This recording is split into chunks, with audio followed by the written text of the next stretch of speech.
దాన్ని మొత్తం అసలు కంప్లీట్ 80,000 ఎకరాలకు బారాల్సినటువంటి ఆ ఆర్డిఎస్ కెనాలు 15,000 ఎకరాలు 10,000 ఎకరాలు 20,000 ఎకరాలకు వచ్చింది, తగ్గిపోయింది.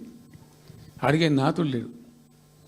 నేను అంతకు ముందే పాదయాత్ర కన్నా ముందే స్వయంగా మేమందరం జిల్లా మహబూబ్నగర్ జిల్లా నాయకులు నేను కలిసి ఆర్డిఎస్ హెడ్ వర్క్స్ ఎక్కడ ఉంటాయంటే కర్ణాటకలో ఉంటాయి, రాయచూరు దగ్గర.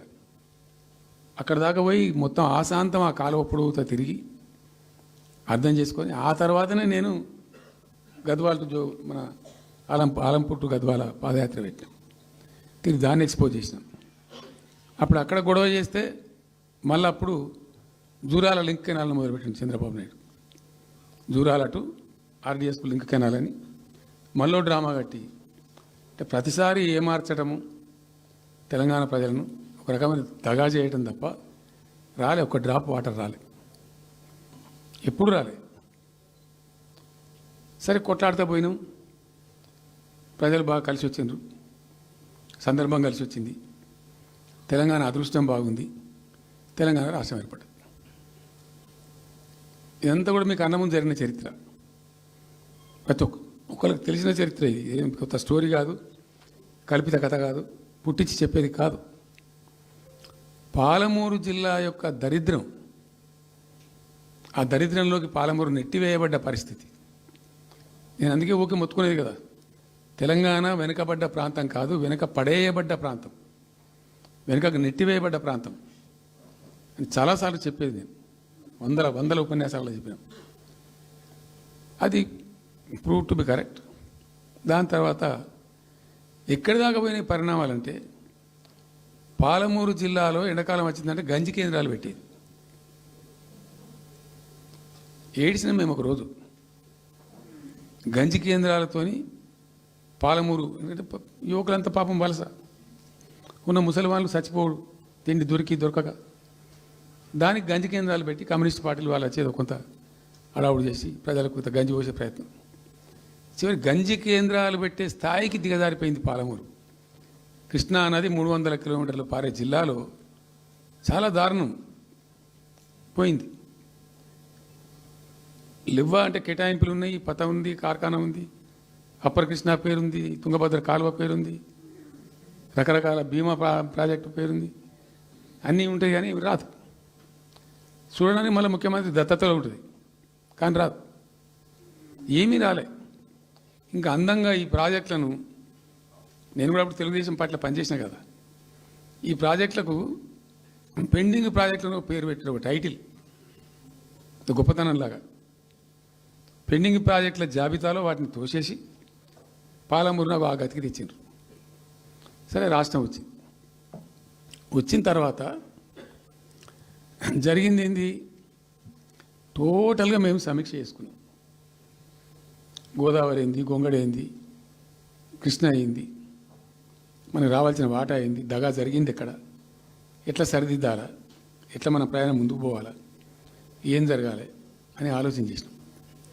చాలా తీవ్రమైనటువంటి మదన పడ్డాం. టాప్ ప్రయారిటీలో ఈ జిల్లా ఆదుకోవాలి మనం, అత్యంత భయంకరమైన కరువు ఉంది ఇక్కడ, కొంచెం లైన్లో పెట్టుకోవాలి. ఇప్పుడు మన సొంత రాష్ట్రం కాబట్టి మనకు ఆ ఇబ్బందులు ఉన్నాయని చెప్పి మా ప్రస్థానం ప్రారంభించాం. మొట్టమొదలు యుద్ధ ప్రాతిపదికన ఏవైతే పెండింగ్ ప్రాజెక్టులను పెట్టినరో వాటిని రన్నింగ్ చేసిన వాటిని అన్నిటికని నెట్టెంపాడు కావచ్చు, బీమా కావచ్చు, కల్వకుర్తి కావచ్చు, అన్నిటిని కూడా బ్రహ్మాండంగా లైన్లోకి తెచ్చి స్టార్ట్ చేసినాం. నికరంగా 6.5 లక్షల ఎకరాలకు ఆయకట్టు తెచ్చినాం ఆ పాలమూరు జిల్లాలో మా గవర్నమెంట్ ఉన్నప్పుడే. ఇది అక్కడ ప్రజలందరికీ తెలుసు, అందరికీ తెలుసు, ప్రతి వాళ్ళకి తెలుసు. సామర్థ్యాలు పెంచుకున్నాం కొన్ని. నెట్టెంపాడులో భాగంగా ఒకటి రేలంపాడు రిజర్వాయర్ ఉంటుంది, అది జస్ట్ 1.5 TMs, 1/4 to 2 TMs అది ఉండే. నేను రివ్యూ చేసి అక్కడ రైతులతో మాట్లాడి, మీకు పంట పండదు, కష్టమవుతుంది కాబట్టి దీన్ని కొద్దిగా పెంచాలని చెప్పి డబుల్ ద సైజ్ చేసినాం, 4 TMs చేసినాం, పంట పండాలి కాబట్టి. అట్లా రకరకాల చర్యలు తీసుకొని దాని ద్వారా ఆ కల్వకుర్తి లిఫ్టిగేషన్ ద్వారా, ఈ నెట్టెంపాడు ద్వారా, బీమా ఫేజ్ 1 ఫేజ్ 2 ద్వారా అన్నీ కలిపి 6.5 లక్షల ఎకరాలకు వాస్తవం చెప్పానంటే ఎంత దుఃఖభాజనం అంటే ఎంత బాధాకరం అంటే కృష్ణానది 300 కిలోమీటర్లు ప్రవహించేటువంటి పాలమూరులో 30,000 ఎకరాలు కూడా పారకం లేదండి. ఆర్డీఎస్ అన్ని కలిపి లేదు, అసలు రావు, నీళ్ళు రావు, కాలువ లేదు, పొలం లేదు, ఏం లేదు. అందుకే అది వలసల జిల్లా అని పేరు ఎందుకు వచ్చింది పాలమూరుకు? ఎందుకు వలస పోతారు ప్రజలు? ఎంత కంపల్సరీ ఉంటే పోతారు, ఎంత దుఃఖం ఉంటే పోతారు, ఎంత బాధ ఉంటే పోతారు. ఆ విధంగా ఒక 6.5 లక్షల ఎకరాలు దానికి తెచ్చినాం. మిషన్ కాకతీయలో కొద్దిగా ప్రయారిటీ పెట్టి భౌగోళికంగా బాగా విశాలంగా ఉండే జిల్లా కాబట్టి ఇప్పుడు కొత్త జిల్లాలు తీసుకున్నాం. కానీ ఆ రోజు అది పెద్ద జిల్లా, దానికి మిషన్ కాకతీయలో టాప్ ప్రయారిటీ ఇచ్చి మైనర్ ఇరిగేషన్ చెరువులు మొత్తాన్ని పోయినాయిగా అమ్ముకున్నారు, అబాండనైనాయి. మిగిలిన వాటికి కొన్ని సామర్థ్యాలు పెంచి ఒక పద్ధతికి తెచ్చినాం. అదో 1,20,000 ఎకరాలకు అది దోహదపడ్డది. చెక్ డ్యాములు కూడా కట్టుకున్నాం, చాలా వాగుల మీద 100 కొద్ది చెక్ డ్యాములు కట్టినాం. ఇవన్నీ కూడా మీ కళ్ళ ముందే జరిగినాయి, మీ అందరికీ కూడా తెలుసు.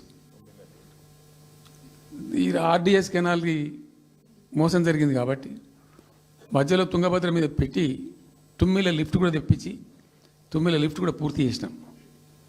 ఏది ఆర్డీఎస్ ద్వారా కోల్పోయిన ఆయకట్టును రిస్టోర్ చేయడానికి తుమ్మిల లిఫ్ట్ కూడా స్టార్ట్ చేసినాం, నీళ్ళు పోపించినాం, బ్రహ్మాండంగా ఆయకట్టు అంతా పార్పించినాం. ఇట్లా అనేక రకాల చర్యలు అవి తీసుకొని ఒక 6.5 లక్షల ఎకరాలకేమో నెట్ ఆయకట్టు వచ్చింది.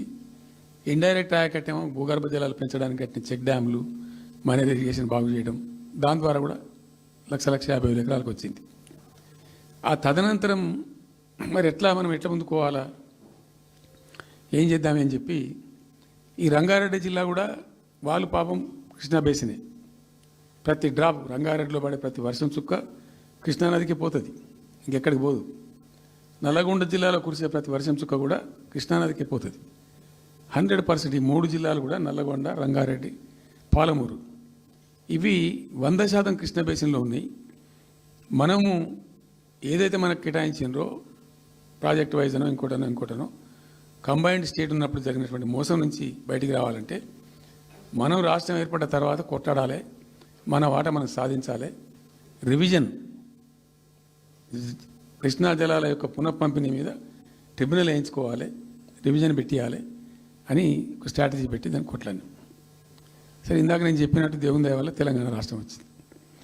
ఈ ప్రాజెక్టు కంప్లీట్ చేస్తూనే పాలమూరు రంగారెడ్డి ఎత్తిపోతల పథకానికి శ్రీకారం చుట్టాం.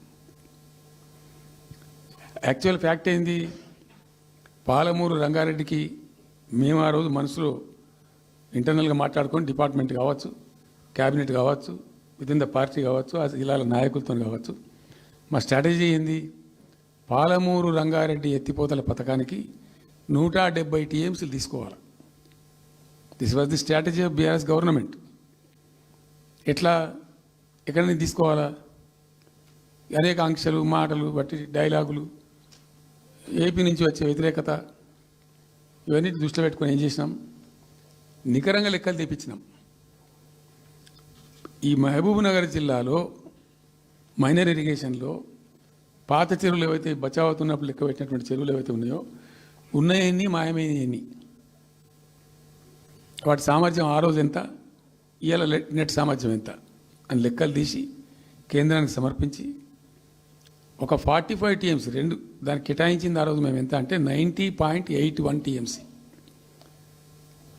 90.81 పాలమూరు రంగారెడ్డికి మేము కేటాయించింది ఆ రోజుకు.